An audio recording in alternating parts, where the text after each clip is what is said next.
Hello, and welcome back to my channel. This is Reality with Diva D. How you doing? And I came to give you some updates on the Nolan Wells case. Come on in, like, comment, subscribe to my channel. Hit the notification bell button and you will be notified when I upload a video. Share the video. Why? Because sharing is the caring. Now, I know that this case has garnered national attention. Okay. But and however, the content creators that's from the state of Mississippi are also better able to give you a little flavor of more so of what's happening locally is all I'm saying.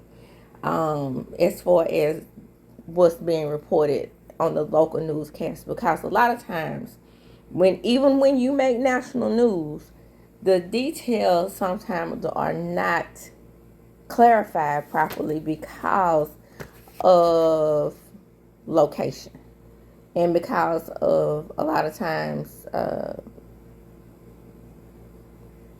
national reporters are I have to say very biased on how they report about Mississippi. They report from a place of us being, slavery or we're still going in the back door. There have been let me take up for my state. There has been quite a few improvements because of the civil rights movement. Yet, do I understand that? Yes, we have a governor who probably doesn't care for the the civil rights advancements all that much. Yes, this is the state of Emmett Till, the state of most lynchings, the state of most, the strange fruit for the crows to pluck and the wind to suck. Yes, we're very much aware of our history, and I'm speaking to you as a black woman. But please, because black people are saying that we didn't stay.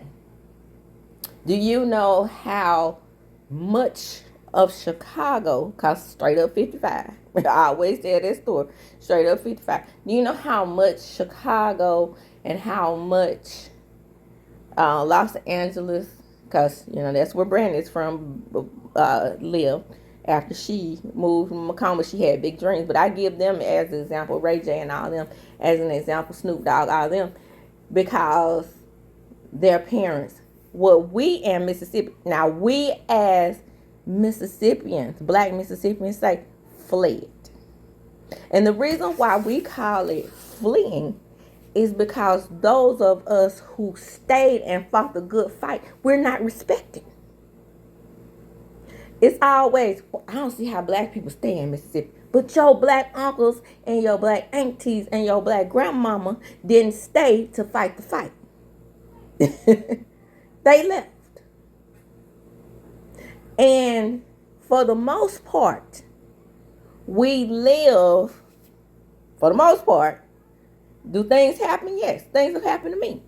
I lived in an apartment complex. All I did was simply do what other people had done to me. When you have your clothes in the dryer too long, we remove those clothes and we wait until the person comes, and then you want to utilize the dryer, especially when you're sharing probably 16 dryers in a, say, 150 unit apartment complex. And she went and got her husband. Her husband jumped on me. Well, we know in the grand scheme of things, if a black man had jumped on a white woman defending his wife, there definitely would have been things to happen to him, right? Nothing happened to that guy who jumped on me, right? So we know that there are biases, and we understand that. But what we're saying is, for the most part, not even separately in an integrated society, we live comfortably amongst Caucasian people until something like this happens. And then the division occurs. Do I believe the division occurs because of people like Ben Crump and Al Sharpton? Absolutely not. I don't believe that because I'm living in it, I'm seeing it, and I know that at times, as black people in America, we do have to have an extra backup. All of these things that are being said in the year of 2026, they have been said since the beginning of time. From when I say time, I don't mean the beginning of time because Africa started the beginning of time. Humans started in Africa. I'm not talking about that. I'm talking about the beginning of this country. So when people say, "Oh, Mississippi is so racist," I say America. And as I was saying before, I was so rudely interrupted, which I don't remember. All I can say is this. Oh, I remember saying Chicago. We know that it's police brutality in Chicago at a higher rate than it is here. We know that Chicago PD and Illinois PD, or throughout the state of Illinois, they've been fudging numbers to make Chicago look bad on national news. Because what's the first thing that racists say, or black racists say? And I don't mean black racists like us. I mean black racists like Tatum. What's the first thing they say? Y'all don't worry about Chicago like y'all worried about if a white man kills a black man. The only thing that I can say is that where justice becomes skewed at is when we looking at TV and we're looking at news reports, just like in Jackson, because they always bring up Jackson as well, because the murder capital of Mississippi. But just like looking at Jackson, Mississippi, and looking at Chicago, we know that when we see these reports, I have never seen, as of yet, when a black man kills another black man and they found out that other black man killed that other black man. So far in all my 51 years, and correct me if I'm wrong, I have never seen a situation where a black man is not held under suspicion, at least. Held as a person of interest, at least. Held in a jail cell, at least. If you're coming out with sketchy ass details of what may have occurred, I haven't seen someone who hasn't been arrested. For example, with this incident in Jackson, when those poor mothers were killed and the baby, and as I was saying before, I was so rudely interrupted by the fear of children. I have not seen in the history of my 51 years that a black man was not arrested immediately in conjunction with these deaths that occur on black crime, especially when they find out that they were involved. Like, even when it was dealing with this case, that poor baby and those two mothers, they were arresting people of interest, interrogating them, putting them in rooms without lawyers, asking who seen who was with who.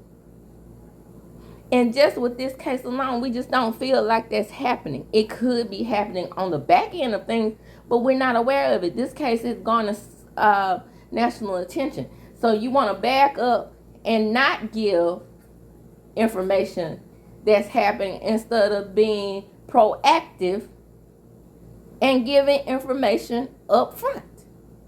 It's not about, for me, in my understanding, it's not just about color, because that's what Tatum has boiled it down to. It's not just about color. No, what we're saying is we want it done fairly. Do it as if it was a black on black crime, or as if it was a white man against a black man. Because I don't care how you spin it. I don't care what you say. In the justice system, how it's set up today, it is very rare, very rare that a black man is not arrested, even under suspicion. And I said what I said on that. So let's move down to what we know. A few things. Okay, we know that Katie has been cooperative.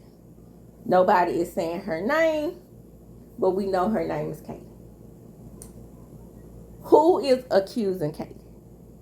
Okay, a lot of black people feel that it may be Katie because Nolan was a black man trying to holler at a white woman. It is a lot of biracial dating on the coast. A lot of it. That's why people move to the coast in Mississippi, because they feel like the coast is more progressive than most places in Mississippi, like the Delta or East Central Mississippi or Southeast Central Mississippi. Northeast Central Mississippi. However, it's still Mississippi. So a lot of people feel like her dad may have had something to do with it. Well, let's say he was a suspect. The only problem I'm seeing with Katie is that Katie, one, has been cooperative. Two, I don't see her dad doing this thing to Nolan, because and even though he might not approve of interracial dating, don't get me wrong, I don't see him being involved, because Katie said in front of them, her family, including her sister who's been also talking, that she wasn't going to hang out with Nolan. He probably just told her, look, you know what, you're not giving me no game or no play. I'm gonna go on back over here with my boys. So that's what X's her out. Okay, so then we have Javon. Javon, to me, him and Tetrazine, or whatever that boy, Tracine, or whatever his damn name is, they are taking a lot of heat because it's gonna be some redirection. Tatum is saying, well, look at the black boys too. Okay, let's look at the black boys. Then I feel, like I stated before, if they had an inkling of doubt or suspicion of those black boys, they would have been arrested. Because they've been yabba in the press, and nothing they say makes sense. Okay? Let's get that. Okay, now there has been some talk about cadaver dogs. Locally, they are saying that the cadaver dogs were offered to search the boats when they found Nolan, and the boat owners said no. Then it was said that after the boat owners said no, that they offered it to Crump. Now, that's shaky for me, because I wouldn't think Crump would refuse that offer, but people are saying that he did, so let's say he did. The boat owners did not approve of it prior to the boats being clean, because my understanding, the boats are clean, and my understanding that in salt water you want to clean your boats often. Have I been around people that own boats? Sure, hell, I'm country. Duh. But it's fresh water here, so I don't know anything about cleaning the boat. Right? Hell, my uncle got a boat. Everybody's always, y'all don't know, y'all ain't from here. We do things different. Okay, well, guess what? My uncle who has a boat, he takes his damn boat to the coast quite often. So I do know a little something. And he fishes around here quite often too. So we have rivers and lakes.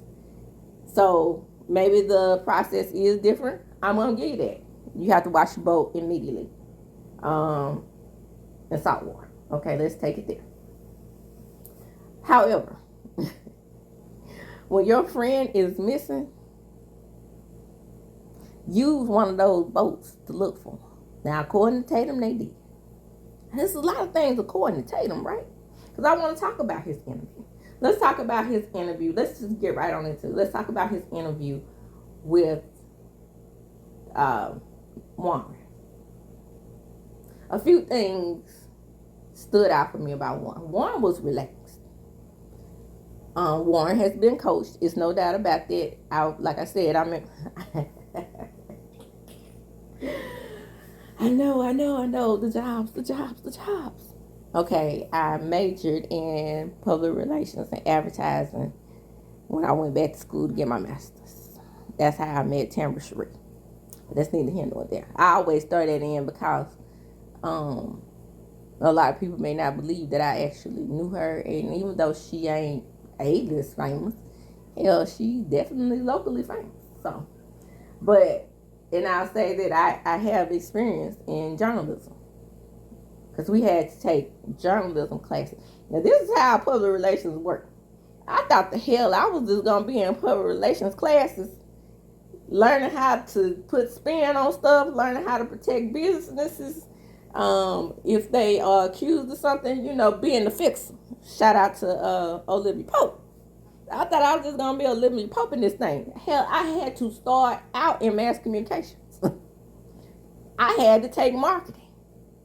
I had to take all of these classes before I was able to lead up to public relations. So I learned that that's all intertwined into each other. So I know how to handle press, and I also know how to handle a public relations crisis.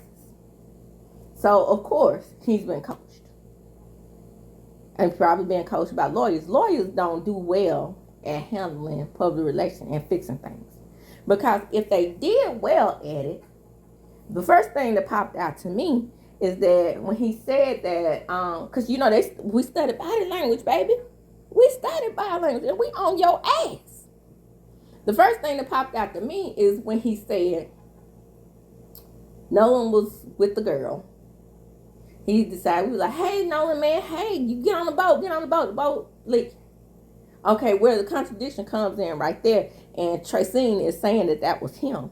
But where the contradiction stays is that I heard Nolan say on a tape that they released where he was like, okay, I'm coming, and I'm hearing you're not getting on the motherfucking boat. If it was taken on water.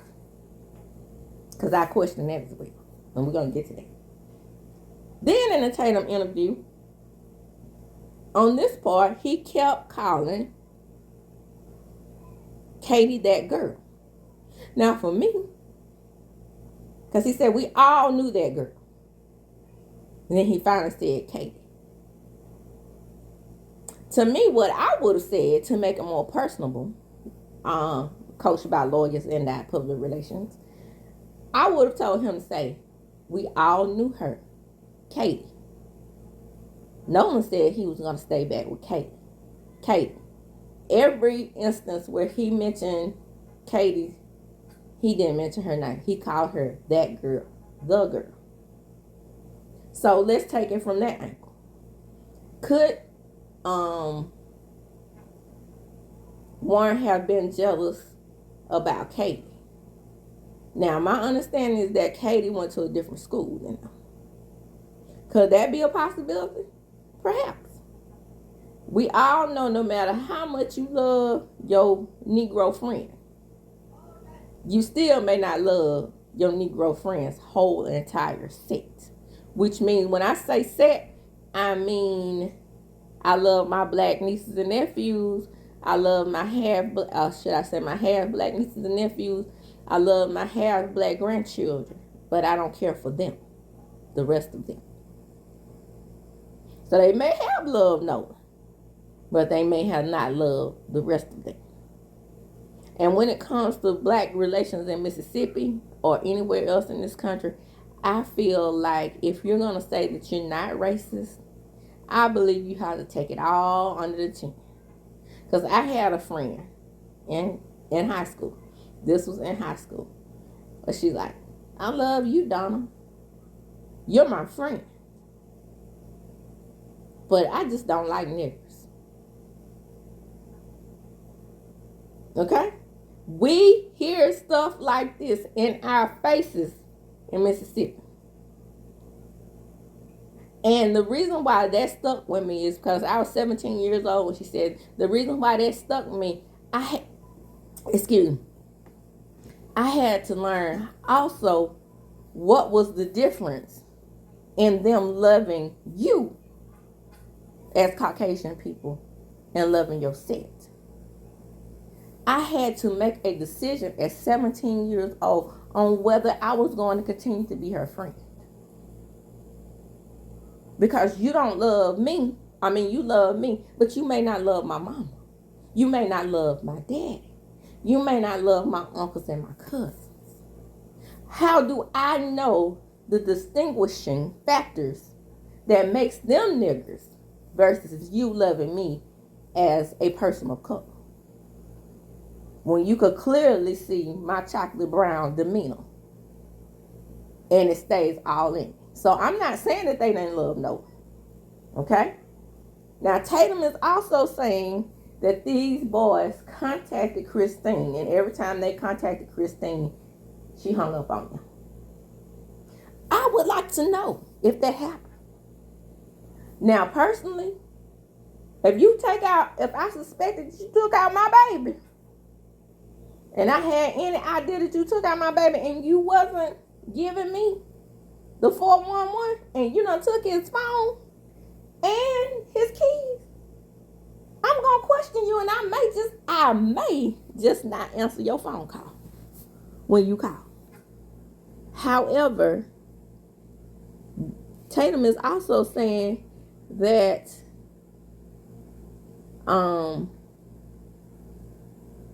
Warren's family offered up the boat. Boy, that bilge pump. And that turned down tow that they made. It was a lot, ain't it? Because if I turn down a tow from about that bilge pump, why am I, the very next day, why am I offering up my boat this tow up? Unless I fix the Sunday night, because this year Halloween fell on a weekend. And now when I say Halloween, that just goes with the song, of course. 4th of July. Another thing about conservative Mississippi. It ain't a lot of shit that we gonna be doing on a Sunday.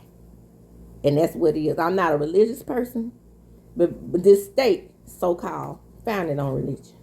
Ooh, baby, we got the most religious folks with the most hate-filled hearts. Shout out to religious folk with the hate-filled hearts. So he's offered up his boat. Let's say he did offer up the boat. Why would Christine take a boat that everybody say is regular? It's having problems. Needed a tow. Taking on water. Hell, it might take on water in the search. But not in the interview we saw. But with Tatum speaking on behalf of these young men.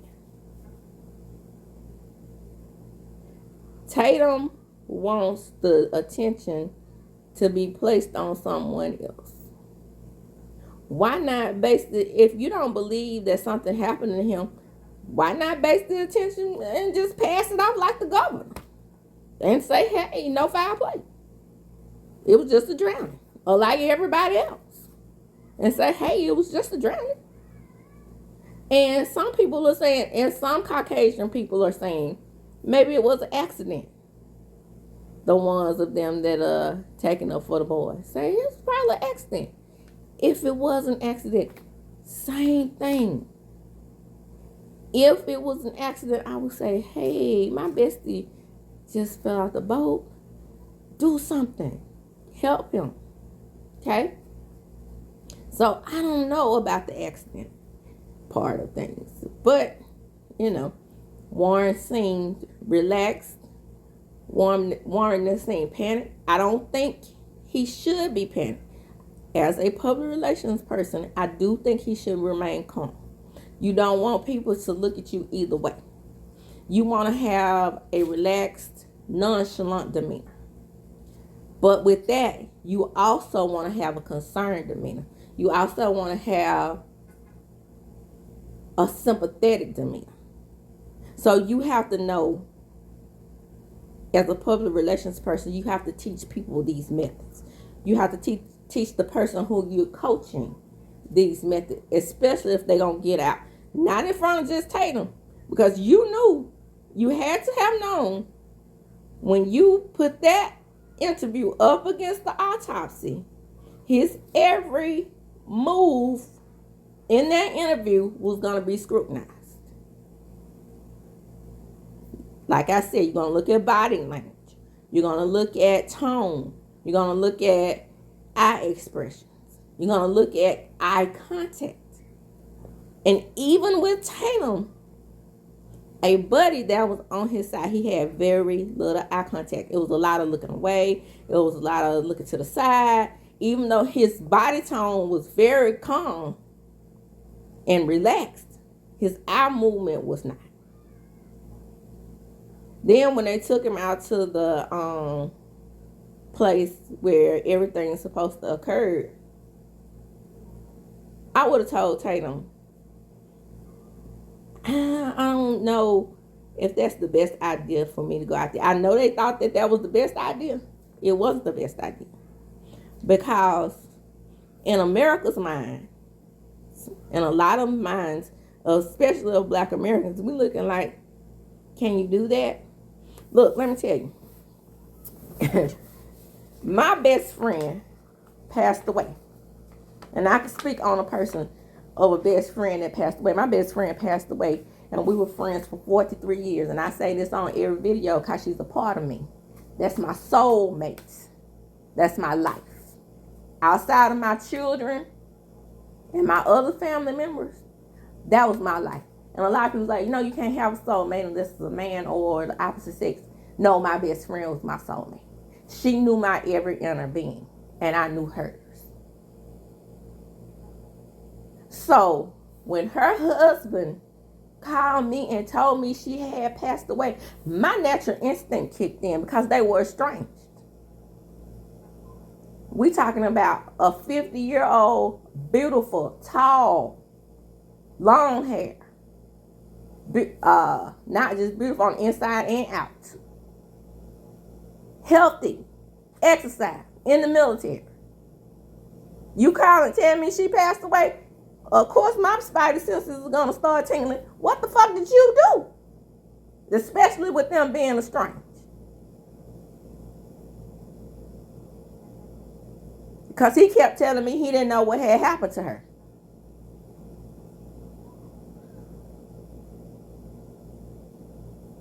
It wasn't until a couple of days later that I found out that she had passed away of, basically what they consider natural causes.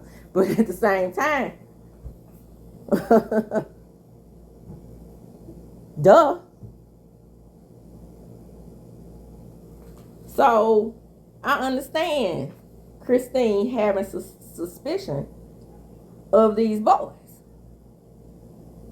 So would I be able still to go to South Carolina knowing that she possibly passed away in her home? No. I can barely look at her son, who I love dearly. That's my god baby. I can barely, because he looks so much like her. I could barely look at her son without tearing up.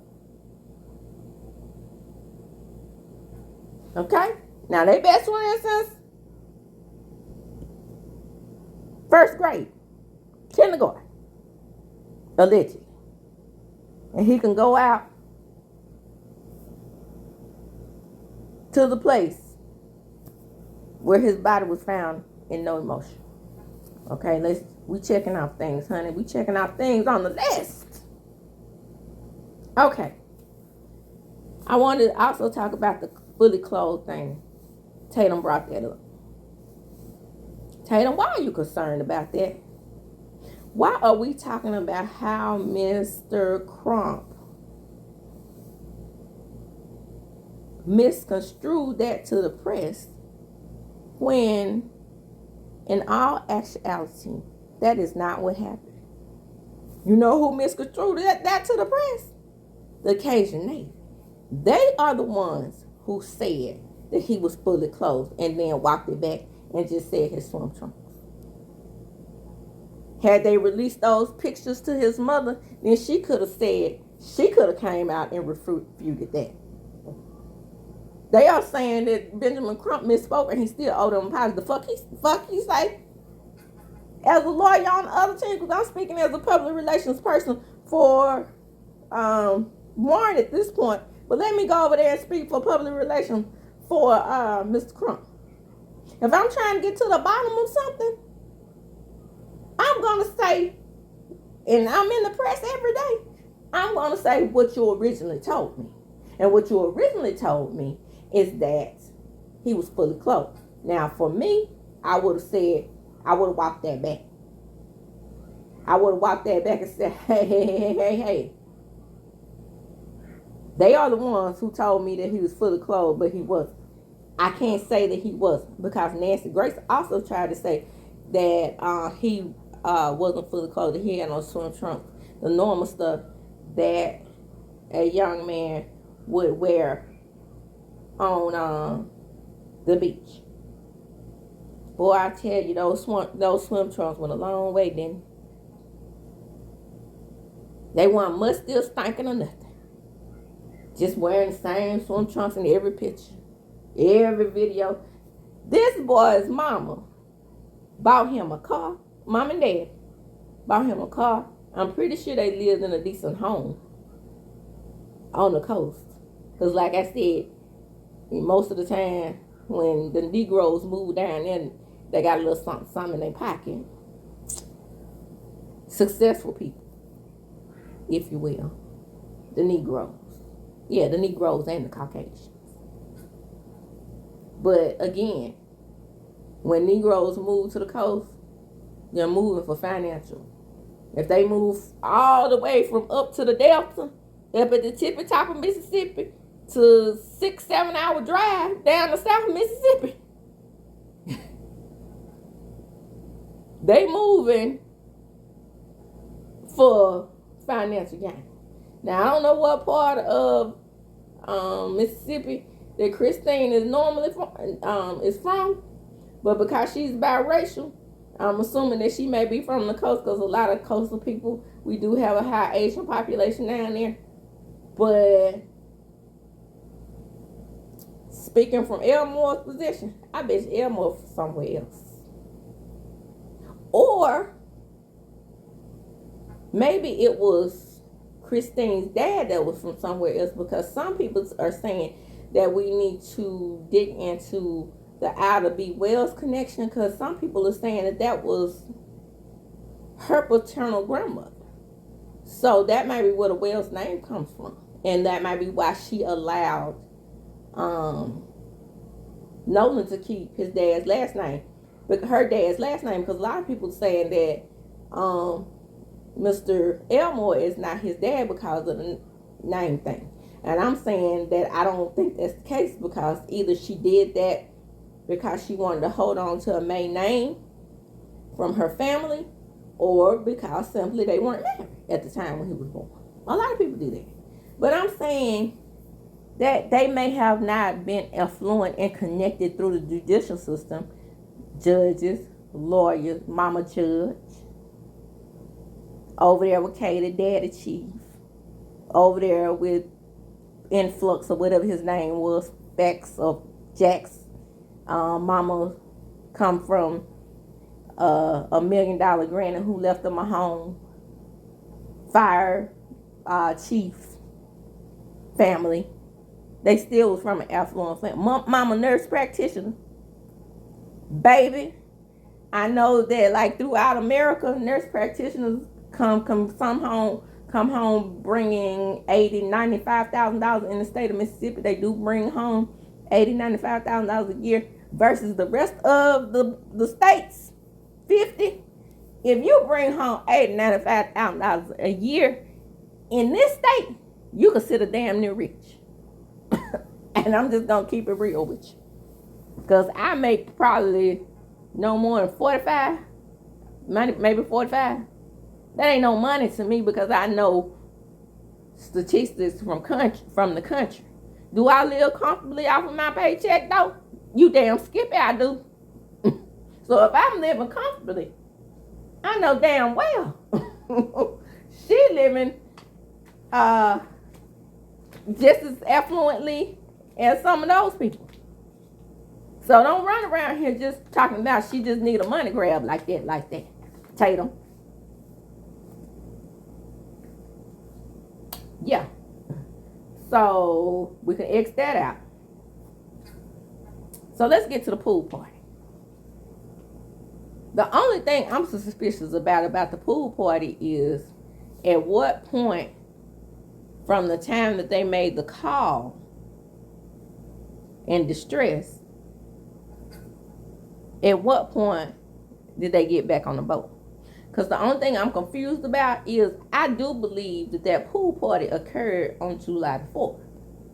But what I'm sketching on the pool party is that if they got back on the boat at 4:41, a new tape has come into play. And that new tape can clearly be heard by the coastal guard, or whatever they were, the tow people. You can clearly hear it is saying, shaking him, is he dead? Is he dead? You could clearly hear that. And then I heard them saying, no. So even the people at the pool party said his name was no. So that's the only way I would not believe that the pool party occurred on July 4th, going into the wee hours of July 5th. The only way I could believe that picture wasn't correct is if he was already deceased on that boat.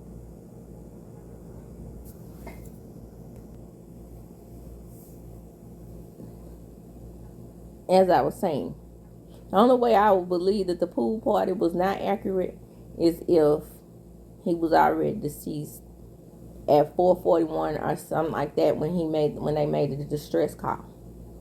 But after the distress call, what's very, very suspicious is the GPS is picking them up, going to different locations.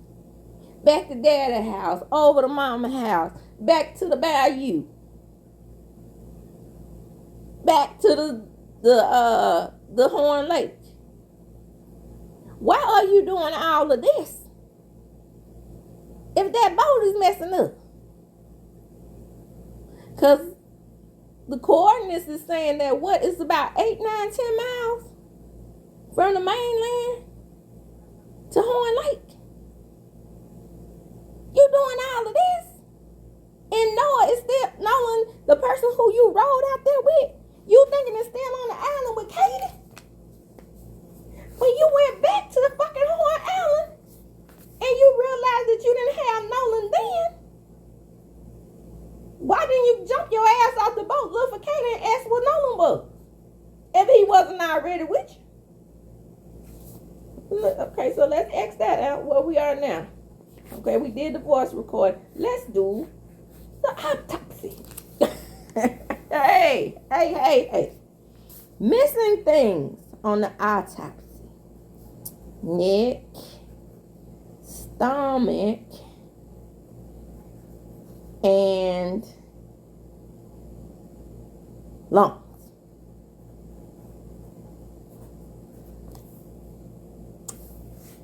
Okay.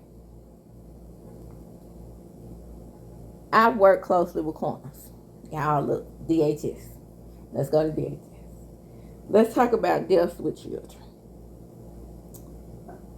Me working with deaths with children, we order autopsies because the state pays for them. You know, if a child dies in this custody of a foster parent, especially if a child dies in the custody of a foster parent, If a child dies in the custody of a parent, we, especially if DHS does not have the case, sometimes we're called in to say, look, we're not a part of this case. The child was not in DHS custody, so the autopsy is on the state or vice versa or whatever. So we're only called if that parent who's under suspicion is if they have other children. And when a parent is under suspicion of, taking out another child through abuse or suspected abuse from law enforcement, yes, we have to come in and take the other children. But the autopsy is not the responsibility of DHS. Where our responsibility to come in at, especially like I said, is if that child dies in foster care. So speaking from the perspective of how we receive our information on autopsies, a lot of times, I guess because maybe we're a state agency, it doesn't take that long. Does it take up to 6 months if foul play is suspected? At times it does. So it can take up to 6 months to a year for toxicology, but not for an accidental drowning. Did I have experience with an accidental drowning? Absolutely not. I had experience with a tub drowning, where the mother allegedly, why am I saying allegedly? Hell, we know she did. Put the baby in hot water.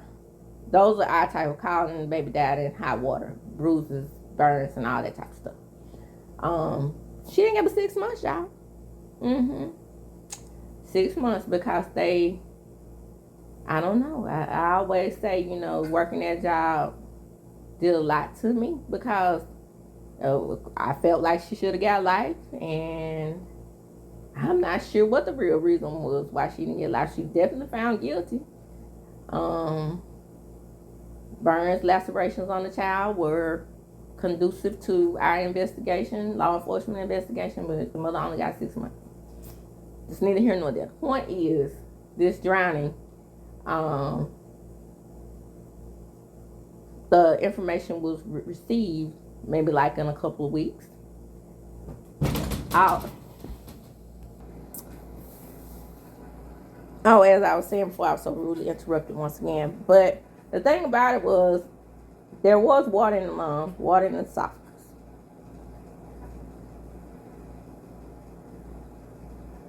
How could there be an accidental drowning without water in the lungs and water in the esophagus? So that's what makes me suspicious about the ME not sending the esophagus, stomach, and lungs to the pathologist in Washington.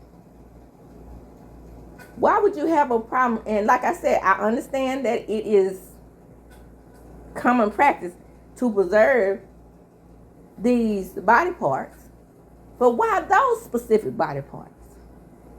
I'm curious. Because, no, like I said, it does not take months. Maybe let's say he kept the stomach. She kept the stomach, because we know she's a woman. Let's say she kept the stomach because she wanted to check toxicology. I can see that. But what I don't see, if you know it's an accidental drowning, why not send those body parts to Washington, D.C., which takes a couple of weeks to see if there's water in the esophagus and the lungs, to see if there was water in the lungs so he could back you up. I got questions. Shout out to Miss One right there. I have questions. I got questions. All you had to do was send it to him so he could rule out foul play. And like I said, back you up on the drowning. Since, isn't that what you all said in the beginning? No foul play, accidental drowning. Since y'all talking about narratives, if there was no water in the lungs and no water in the esophagus, then that wouldn't fit your narrative, would it? So many contradictions and hypocrisies on the other side. Always with the narrative. Ben Crump got a narrative. I fully believe if there was water in the lungs and water in the esophagus, when Ben Crump read that pathology report, I really truly believe he would have said that. And this is conducive with an accidental drowning or an intentional drowning. Either way, I believe he would have said that. Why is this man coming across as a villain? I am hearing the same things from old Mississippi. If you go back and watch video, everybody going, let history go, let it go, let it go. But if you go back to history, the history of this country, I'm not going to say the history of Mississippi because it's this country. If you go back and listen to the integration of Chicago, the integration of Detroit, you hear these same things that Mississippians say. Well, I believe most of them are good people. I just don't want to live around them. Is that racist? If a black person has enough money to move into your neighborhood or what you consider your neighborhood, this is supposed to be a free country, so all neighborhoods belong to all of us. Am I correct? I'm hearing the same thing. I'm hearing the same words about why can't they just move over here without asking Medgar Evers or Martin Luther King to help them move in here. That seems to me that these racist outside agitators, they love that word. Because you want to deal with things on the inside. You want to deal with having inside agitators. These boys wouldn't be trying to get the right to vote in this Philadelphia. If it wasn't for that, them boys come down here from New York, them Jew boys.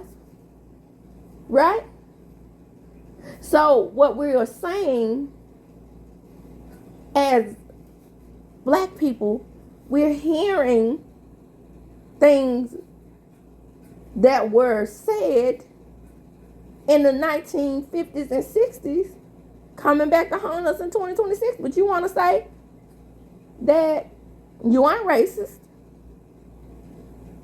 And when they didn't want to integrate, they said the same things, though. And I guess they weren't racist either, if you're not racist. My question is, and has always been, if the boys can have a lawyer, why can't Kristen? But you want, what's his name? You want Crump to represent the family for free, since y'all think he's a race-based money hustler. Am I correct? Is that what it is? But he's supposed to represent for free. I don't think it's any lawyer involved in this case, including Crump, that's working for free. You have to, again, working with DHS, you have to pay people to work for you. You have to pay investigators. They don't work for free. They have a job to do just like everybody else. You think Crump is not having to pay for his investigators?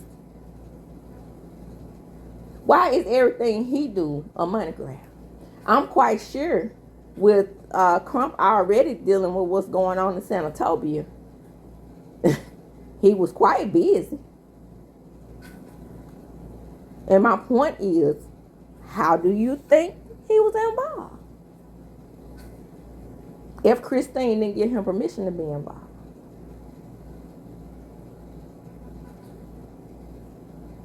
Huh?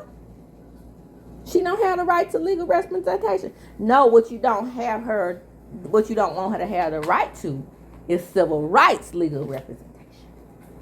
But I can pretty much guarantee you, if she did not have a civil rights attorney, any attorney that she would hire, worth his salt, Caucasian or otherwise, would look at the race angle only because, again, of Mississippi history and how Mississippi handles these types of cases.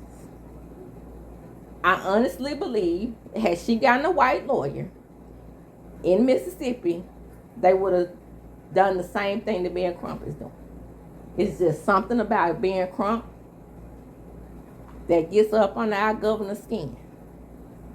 Something about Benny Thompson that gets up on our governor's skin. Did y'all hear nationally that he called our only U.S. representative a terrorist? What do they have in common, you ask? Do you think he would say that about a white lawyer representing Christine? Even if he was a liberal? Would he be calling him a race hustler, race baiter? Would he be calling him a terrorist? I ask you. Is it a coincidence? Shout out to Nene. Is it a coincidence? I think not. So with that, because I want to address our governor, good old Tate Reeves. He been involved in some shit too. Look up his history. Look up what goes on with Medicaid and all that good stuff. So he's not coming from, he not innocent. I didn't put it out there. I read the newspaper, I read the Clarion Ledger. Go do some research on him. Read the Clarion Ledger for yourself. Something in the milk ain't clean. While he's talking about terrorists and outside agitators and Ben Crump is a crook.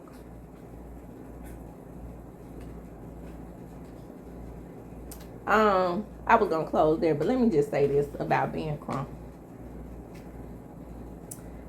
When I first saw Ben, I saw him handling the Trayvon Martin case.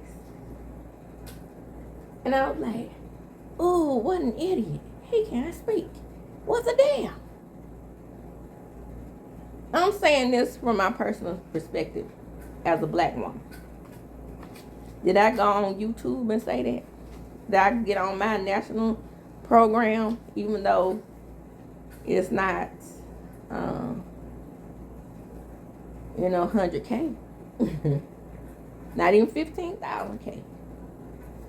But it's still national. Did I get on my national platform and say what I was thinking? I didn't have my channel then, but I mean, I was on Facebook. I did have social media at the time. What I say about Ben Crump is, let's try to be more sensitive to him. He's still a country boy. A lot of us, shout out to Mr. Mamas, aka Woodstock, over there on Bell Collective. A lot of us, even educated ones of us, because he's definitely educated, he has his law degree and is active. Okay, you better think about that thing. Has he represented the white people? Absolutely. Where does this narrative come from that he only represents black people when they involved with a death between a white man and a black man, or vice versa, white woman, black woman and white woman, whatever the case may be? Why is that being put out there that this man who has practiced law all this time, that he don't ever represent white folks? I'm pretty sure he'll represent a terror if the money right. Why can't we reduce this to kitchen table talk? If a black man is not talking the way you perceive him to talk on national TV, why not just say, hell, he can't talk to yourself? Right? Or he can't read to yourself. Because what you making it seem like is that has something to do with how he practices law. He had to be able to read something in order to be a lawyer.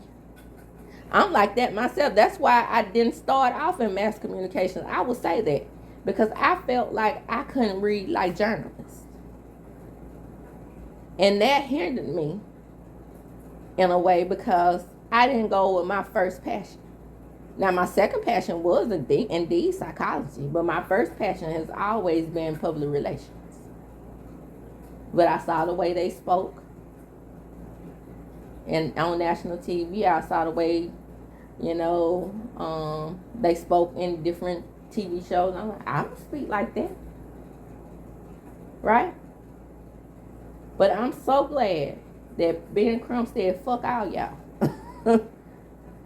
and read that pathology report when they say somebody else need to read that, he can't read. I'm glad he did say that because for the simple fact that it seems to me, and this is my personal opinion, I could be wrong, that he is very passionate about getting these people what they need. And as far as, and I probably said this a million times on a million different things that he has represented people on, what we really need to do as black people is research him. Why are you saying he's a shitty reader and a person who does not get settlements? Or no, a person who don't win cases. His job is not to win the case in court. He's not a criminal attorney. What we need to learn is the law and the difference between a criminal attorney and a civil rights attorney and a civil attorney. All you have to remember is civil settlement, criminal defense or prosecute. That's it. There's nothing hard about that. But every time you turn around, you see nothing but Negroes saying that he don't win cases. Child, back. Y'all don't know. Child, come on now. Research. And then it's that word research. I'm pretty sure he doesn't mind you looking up his record. I have. Trayvon's Martin family is living okay. Martin's family. They all right. Why you think that is? You think he didn't get them a settlement? You think he didn't get them a wrongful death suit? Look at OJ case, for example. If you don't believe me about that. He was criminally found innocent. But in that civil case, he was found to be responsible for the death of his ex-wife and Ron Goldman. That's why Handlebar Goldman, to this day, is trying to sue his estate because he won the civil case. That is Ben Crump. Defense, let me think of a famous defense attorney. That is Johnny Cochran. And then you hear Caucasian people say, oh, he's trying to become the next Johnny Cochran. There'll never be a next Johnny Cochran. Because Johnny Cochran was not a civil attorney. And then for me, there'll never be another Ben Crump. Because he going to get the damn message out there. Love him or hate him. He's going to make that happen. And that's where I close. Come on in, come on in. Like, comment, ooh, I've been on this thing 53 minutes. Like, comment, subscribe to my channel. Hit the notification bell button. You will be notified when I upload a video. Share the video. Why? Because sharing is caring. Also, I will be coming out. I know I'm late with the Real Housewives of Atlanta pretty soon. I hadn't even finished watching the episode. So, that's where we are on that. And for those of you who are subscribed, thank you. And tell a friend.